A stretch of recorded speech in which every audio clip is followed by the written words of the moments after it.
নমস্কাৰ বন্ধু বান্ধৱীসকল, আপোনালোকে জানেনে দেৱী লক্ষ্মী ঘৰত আহিলে সেয়া কেৱল ধনৰ দ্বাৰাই নহয়, কিছুমান বিশেষ সংকেতৰ দ্বাৰাও মা লক্ষ্মী আহি আমাৰ ঘৰত বাস কৰে। আজিৰ ভিডিঅ'টোৰ যোগেদি আমি জানিম এই 7টা গুৰুত্বপূৰ্ণ সংকেতৰ কথা।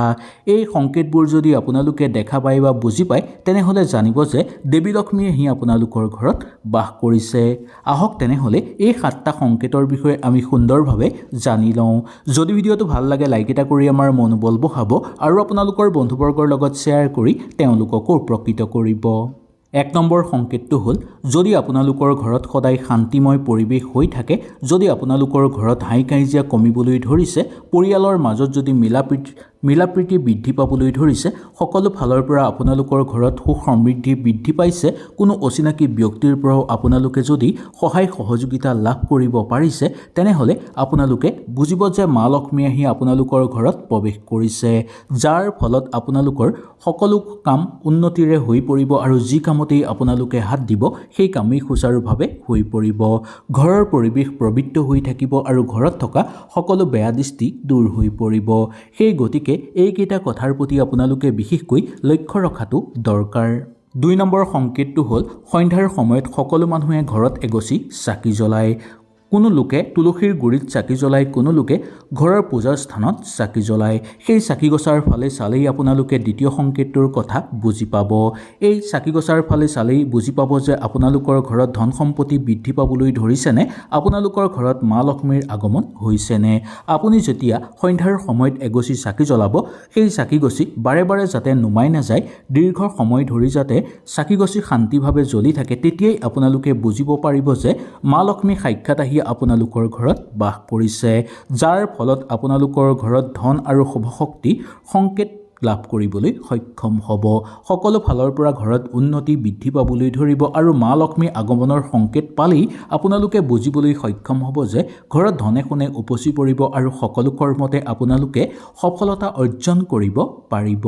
3 নম্বৰ সংকেতটো হ'ল যদি আপোনালোকৰ মনত নিজেই ঘৰখন পৰিষ্কাৰ কৰিবলৈ মন যায়, কিবা এটা বস্তু দেখিলে সেই কাম নকৰাকৈ থাকিবলৈ মন নাযায় বা যি কাম দেখে সেই কাম কৰিবলৈ আপোনালোকৰ মন যায়, অলপ সময়ৰ পিছতেই যদি আপোনালোকে ঘৰখন চাফা কৰিবলৈ ইচ্ছা কৰে, নাইবা আপোনালোকৰ ঘৰত যদি কিবা মন পাতলিবলৈ কিবা কাম কৰিব বিচাৰে, ইয়াৰ উপৰিও যদি ঘৰত মাংগলিক অনুষ্ঠান অনুষ্ঠিত কৰিবলৈ আপোনালোকৰ ইচ্ছা যায়, তেতিয়াই আপোনালোকে বুজিব যে মা লক্ষ্মী আহি আপোনালোকৰ ঘৰত বাস কৰিছে, যাৰ ফলত আপোনালোকৰ সকলো মনৰ আশা পূৰ্ণ হৈ পৰিব।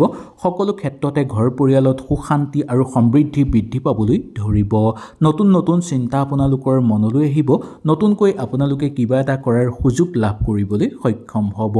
এইটোৱেই মা লক্ষ্মীৰ প্ৰিয় গুণ বুলিও মনা গৈছে। মা লক্ষ্মীৰ প্ৰিয় গুণ হ'ল পৰিষ্কাৰ। যি মানুহৰ ঘৰত সদায় পৰিষ্কাৰ পৰিচ্ছন্ন হৈ থাকে, যি মানুহৰ ঘৰত সদায় সন্ধ্যা আৰু ৰাতিপুৱাৰ সময়ত ধূপ ধূনা জ্বলোৱা হয়, সেই ঘৰত সাক্ষাৎ মা লক্ষ্মী আহি বাস কৰে। যদি এইবোৰ কৰিবলৈ আপোনালোকৰ মন গৈ থাকে নিজেই, তেনেহ'লে জানিব যে সাক্ষাৎ মা লক্ষ্মীৰ পৰম আশীৰ্বাদ পৰিছে আপোনালোকৰ ওপৰত। 4 নম্বৰ সংকেতটো হ'ল আপোনালোকৰ ঘৰৰ তুলসীজোপাৰ যদি হঠাৎ সুন্দৰকৈ বাঢ়িবলৈ ধৰে, লহপহকৈ সুন্দৰকৈ বাঢ়ে বা আপোনালোকৰ ঘৰৰ যিকোনো গছ যদি সুন্দৰকৈ বাঢ়িবলৈ ধৰে, তেনেহ'লে আপোনালোকে বুজিবলৈ সক্ষম হ'ব যে আপোনালোকৰ ঘৰত শুভ শক্তিৰ আগমন ঘটিবলৈ ধৰিছে। ইয়াৰ ফলত আপোনালোকৰ ঘৰৰ পৰিৱেশ পবিত্ৰ হৈ পৰিব, সকলো ফালৰ পৰা আপোনালোকৰ ঘৰত উন্নতি বৃদ্ধি পাবলৈ ধৰিব। সাক্ষাৎ মা লক্ষ্মী আহি আপোনালোকৰ ঘৰত বাস কৰিছে, যাৰ ফলত আপোনালোকে সকলো ক্ষেত্ৰতে সফলতা অৰ্জন কৰিব পাৰিব আৰু সকলো দিশতে উন্নতিৰে আগভাগ ল'ব পাৰিব। প্ৰচুৰ পৰিমাণে হঠাৎ আপোনালোকৰ ঘৰলৈ অৰ্থ বৃদ্ধি পাবলৈ ধৰিব। নতুন চিন্তাধাৰণা আপোনালোকৰ মনলৈ আহিব আৰু আপোনালোকৰ পৰিকল্পিত সকলো কাম সুচাৰুভাৱে হৈ পৰা দেখিবলৈ পাব। সেই গতিকে তুলসীজোপা সদায় আপোনালোকে যত্ন ল'বলৈ চেষ্টা কৰিব।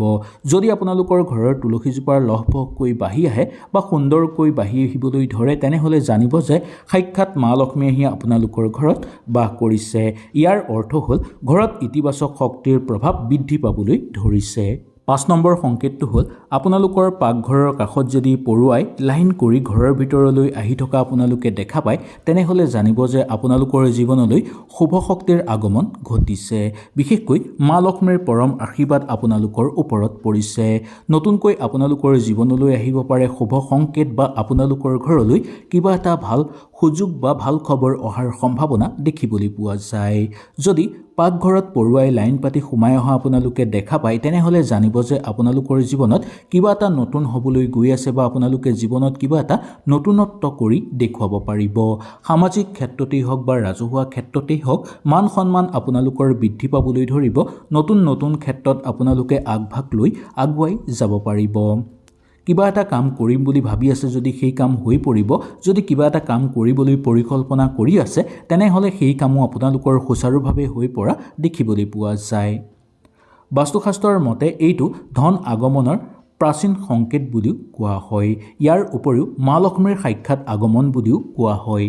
6 নম্বৰ সংকেতটো হ'ল হঠাৎ অপ্ৰত্যাশিকভাৱে যদি আপোনালোকৰ ঘৰত ধন লাভ হয়, বন্ধ হৈ থকা ধন ওলাই আহিবলৈ ধৰে, নতুন সুযোগ আপোনালোকে লাভ কৰিবলৈ সক্ষম হয়, তেনেহ'লে আপোনালোকে বুজিব যে এইবোৰ মা লক্ষ্মীৰ পৰম কৃপা। এই কৃপা আপোনালোকৰ ওপৰত পৰিবলৈ ধৰিছে। আপুনি অতি সোনকালে কিবা নহয় কিবা এটা ভাল কাম নিশ্চয় কৰিছে। ইয়াৰ উপৰিও যদি বাৰে বাৰে আপোনালোকৰ ঘৰলৈ শুভ সংকেত আহে, আপোনালোকৰ ঘৰত প্ৰচুৰ পৰিমাণে অৰ্থৰ আগমন হ'বলৈ ধৰে, নতুন চিন্তাৰ ফলত যদি কোনো লোকে আপোনালোকক সাহস আৰু আগুৱাই যোৱাৰ ক্ষেত্ৰত সহায় কৰে, ইয়াৰ উপৰিও কৰ্মক্ষেত্ৰত যদি আপোনালোকে পদোন্নতি লাভ কৰে তেনেহ'লে জানিব যে সাক্ষাৎ মা লক্ষ্মীৰ পৰম কৃপা আপোনালোকে লাভ কৰিবলৈ সক্ষম হৈছে। এই সময়ত আপোনালোকে যি কাম কৰিব সেই কামতেই সফলতা অৰ্জন কৰিব পাৰিব। যোন দিশলৈ আপোনালোকে আগুৱাই যাব বিচাৰিব সেই দিশলৈকে আপোনালোকে আগুৱাই যাব পাৰিব। ঘৰত প্ৰচুৰ পৰিমাণে অৰ্থৰ আগমন হ'বলৈ ধৰিব। সকলো কৰ্মতে আপোনালোকে সফলতা অৰ্জন কৰিব পাৰিব। 7 নম্বৰ সংকেতটো হ'ল ভগৱানৰ নাম শুনিবলৈ মন যায় বা ক'ৰবাত যদি ভগৱানৰ নাম গুণ শুনা পাই থাকে আপোনালোকৰ মনটো ভাল হৈ আহে। ধূপ ধূনা জ্বলাই থাকিবলৈ আপোনালোকৰ ঘৰত মন যায়। পূজা পাতলত আপোনালোকে বহি থাকিলে আপোনালোকৰ সুন্দৰভাৱে মন বহে। মনত এক নতুন শান্তি অনুভৱ হয়। ঘৰ পৰিয়ালত সুখ শান্তি সদায় বিৰাজ হৈ থাকে বা আপোনালোকৰ কথা সকলোৱে মন দি শুনে। ইয়াৰ অৰ্থ আপোনালোকে বুজিব যে মা লক্ষ্মী আপোনালোকৰ ঘৰত আহি স্থায়ীভাৱে বাস কৰিবলৈ ধৰিছে, যাৰ ফলত আপোনালোকে সকলোবোৰ কাম কৰি আনন্দিত অনুভৱ কৰে আৰু ঘৰ পৰিয়ালৰ ক্ষেত্ৰতো আপোনালোকে আনন্দিত লাভ কৰিব পাৰে। ইয়াৰ উপৰিও আপোনালোকে যদি দেখিছে ঘৰৰ মানুহ আনন্দিত হৈ আছে, নতুন সম্পদ আপোনালোকৰ ঘৰলৈ অহাৰ ফলত আপোনালোকৰ ঘৰৰ মানুহ বিশেষকৈ আনন্দিত হৈ পৰিছে, এনে ক্ষেত্ৰতো আপোনালোকে বুজিব যে আপোনালোকৰ ঘৰত মা লক্ষ্মী সাক্ষাৎ আগমন হৈছে, যাৰ ফলত আপোনালোকৰ ঘৰত শুভ শক্তিৰ পৰিবলৈ ধৰিছে আৰু ঘৰত প্ৰচুৰ পৰিমাণে ধন সম্পত্তিৰো আগমন হ'ব অতি সোনকালেই।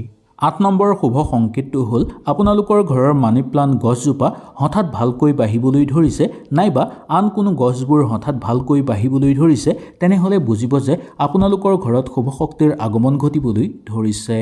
এই মানি প্লাণ্ট গছ ভালকৈ বাঢ়ি অহাৰ অৰ্থ হ'ল আপোনালোকৰ ঘৰত ধন সম্পত্তি আৰু অধিক বৃদ্ধি পাবলৈ ধৰিব। শুভ শক্তিৰ পৰম কৃপা আপোনালোকৰ ওপৰত পৰিছে, বিশেষকৈ মা লক্ষ্মীৰ কৃপা আপোনালোকে লাভ কৰিছে, যাৰ ফলত আপোনালোকৰ সকলো পৰিকল্পিত কাম হৈ পৰিব। মনে বিচৰা সকলো ধৰণৰ কাম আপোনালোকৰ সম্পূৰ্ণ হৈ পৰা দেখিবলৈ পাব।